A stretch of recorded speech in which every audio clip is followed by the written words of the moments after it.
All right, let's jump right into this explainer. Today, we're going to untangle what you could honestly call the great economic disconnect. We're living in this super confusing paradox right now where the macro numbers, the big headlines, look one way, but the reality on the ground, well, it feels entirely different. We're going to figure out exactly what this means for your family's bottom line, putting a major focus on how inflation is just squeezing household budgets and why these massive macroeconomic forces are directly jacking up the interest rates on your personal loans. So here's our roadmap for this deep dive. We'll start with that massive disconnect, look at the daily reality of inflation, tackle the exploding national debt, break down the domino effect it has on personal loans, and then figure out how to navigate these future headwinds. We're basically taking things from the dizzying national headlines and funneling them straight down to your kitchen table. Let's get to it. First up, the numbers versus reality. We have to start by examining this massive, glaring contradiction between what the official data is telling us and how everyday consumers actually feel when they log into their bank accounts. I mean, just look at the sheer contrast here. On paper, the top-level growth looks fantastic. We've got a 4.3% jump in Q3 GDP and 172,000 jobs added in May, completely beating expectations. You'd think everyone would be popping champagne, right? But then, you look under the surface at what economists call a K-shaped economy. The U6 underemployment rate, which includes folks who desperately want full-time work but are stuck with part-time shifts, is sitting at 8.1%. And consumer sentiment? It's practically in the toilet. Everyday folks are struggling, and those rosy top-level numbers just aren't matching up with their daily reality. And it's that underlying struggle that has economists whispering a pretty terrifying word: stagflation. It is a highly uncomfortable spot for the economy to be in. Essentially, it's a worst of both worlds scenario. Economic growth is stagnant, maybe even shrinking, but prices, they just keep going up.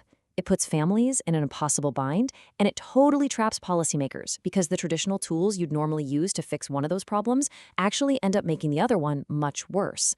When you dig into the revised labor trends driving all this anxiety, the warning signs are absolutely flashing red. We're talking 92,000 jobs lost in February alone. And if you average out the revised job creation for the coming year, it plummets to a sluggish 15,000 jobs a month. That's an economy that is barely treading water.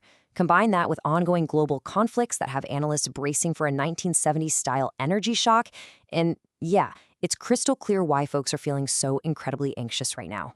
Moving on to our first core focus, inflation and the ground-level truth.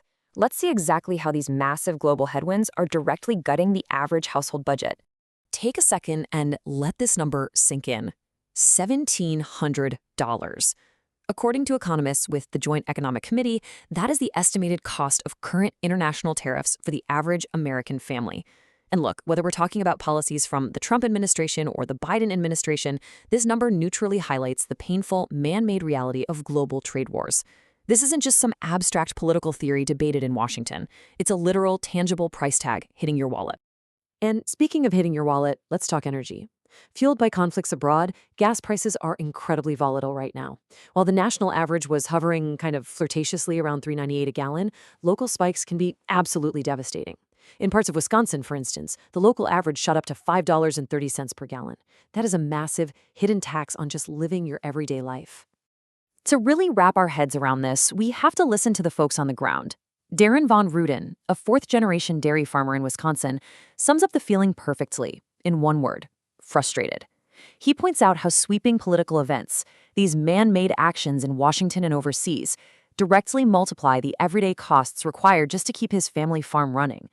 It puts a very human face on all this overwhelming data. So here is the absolutely crucial point where this connects directly to you. A single tractor on Darren's farm guzzles up to 50 gallons of gas a day. When gas jumps from $3 to over $5, the cost to run that one piece of equipment skyrockets. And those costs, they don't just magically vanish. They get passed straight down the supply chain. When Darren pays more at the pump, you end up paying more in the dairy aisle for your milk, your cheese, your summer ice cream. That right there is exactly how inflation squeezes your household budget. All right, let's pivot from the grocery store checkout line to the federal ledger. We need to talk about the exploding national debt, a macroeconomic shadow hanging over all of us. Wow, $39 trillion. For the first time since World War II, the United States national debt has actually exceeded the entire economic output of the country. And to be clear, this is not a partisan issue. This massive number represents a government consistently spending far more than it collects, year after year, decade after decade, regardless of which political party happens to be in power. Now, if $39 trillion is kind of hard to wrap your head around, because honestly, it is, think of it this way. The national debt functions exactly like a personal credit card balance that the government just never fully pays off. They're simply swiping a card for infrastructure, defense, relief packages, Medicare, and while they might pay the minimums, that massive unpaid balance just keeps compounding in the background. And that compounding interest is terrifying. When you break it down, it costs the government $1 trillion a year in interest alone. $1 trillion. If you divided the national debt up right now, your family's theoretical share is roughly $288,000. That is the price of a house. Plus, a huge chunk of this, about 30%, is owned by foreign entities like Japan, the UK, and China. We are relying heavily on the rest of the world trusting our financial stability. Which brings us to our next major point, the domino effect. Why exactly does the government's massive debt dictate the cost of your personal loans? Well, it works exactly like a chain reaction. Step 1, the national debt rises, which means the government needs to borrow more money. Step 2, to actually attract buyers for all those new government bonds, the Treasury has to offer higher yields. They have to pay a higher interest rate to make it worth the investment. And step 3, because those Treasury yields act as the baseline for the entire financial system, when they go up, your personal mortgage rates, your auto loans, and your credit card APRs skyrocket right along with them. A spending crisis in Washington literally translates directly into double-digit APRs on your personal credit card. And we're seeing this play out in real time. Ayanna Brickhouse is a real estate agent out in Virginia, notes how deeply concerning this whole cycle is. Her on-the-ground experience shows that when those Treasury yields push mortgage rates higher, regular families are entirely locked out of the housing market. And since real estate is one of the primary ways Americans have historically built wealth, high interest rates are literally blocking people from achieving the American dream. And this gets incredibly dangerous when you consider that the average U.S. household is already carrying about $105,000 in debt. Between credit cards, student loans, and auto loans, families are stretched thin. So even a slight bump in interest rates, whether engineered by the Federal Reserve or driven by a panic in the bond market, can be financially crippling. It just takes money directly out of your monthly budget and hands it straight to the banks.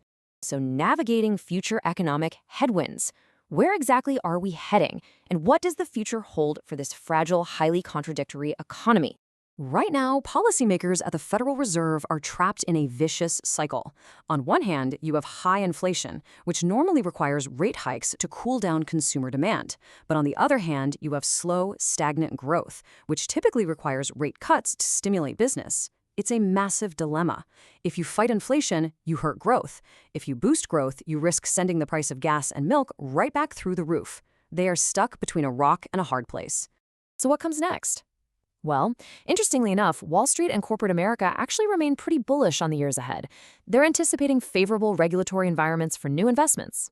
But you step off the trading floor, and everyday consumers are worried. There's a very real fear of a bond market panic, a triggering event where investors just dump U.S. debt, forcing interest rates into the stratosphere. And on a deeply personal level, folks out there are absolutely terrified that future generations are going to inherit this massive, unpayable burden.